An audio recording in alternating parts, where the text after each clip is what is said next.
I'm Alison Tickell. I'm from England. We're based in London. My organisation is called Julie's Bicycle.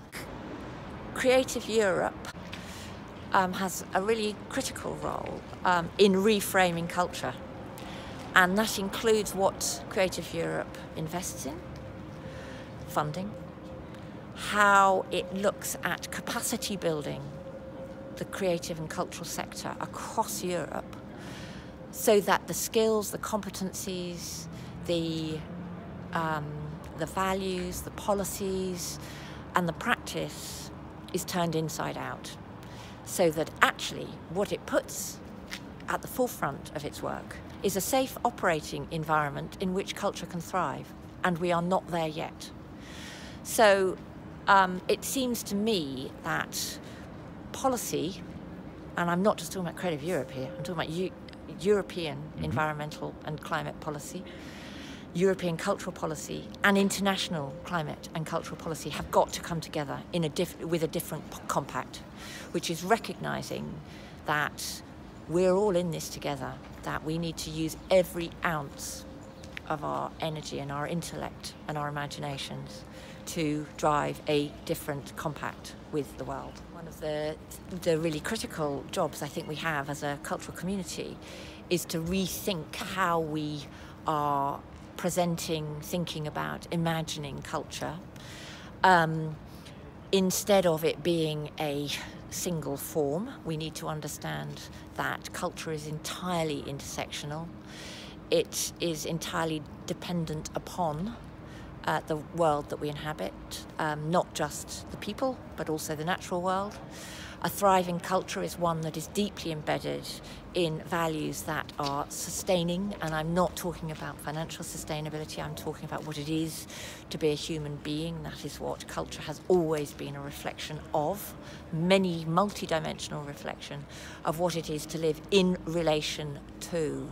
And our relationship right now with the natural world, as well as with the social and the human world, is in crisis.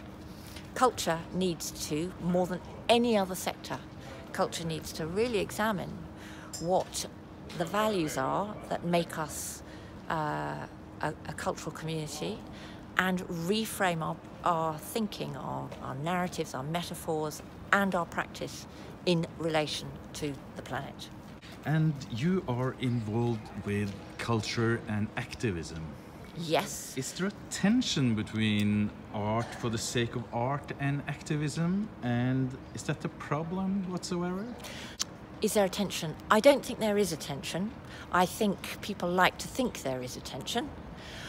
So people spend a lot of time talking about why the arts should not be instrumental, why we can't ask artists or art to communicate in a didactic form, which is the preferred method of communication for many activists and campaigners.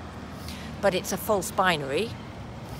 Art, the wonderful thing about arts and culture is that it communicates in many, many ways, from the aesthetic to the imaginative, to the didactic, to the philosophical, all sorts of different ways, and that's its great strength and power. There's a wonderful Persian saying, unity and diversity, diversity and unity. That's where it's at with the arts.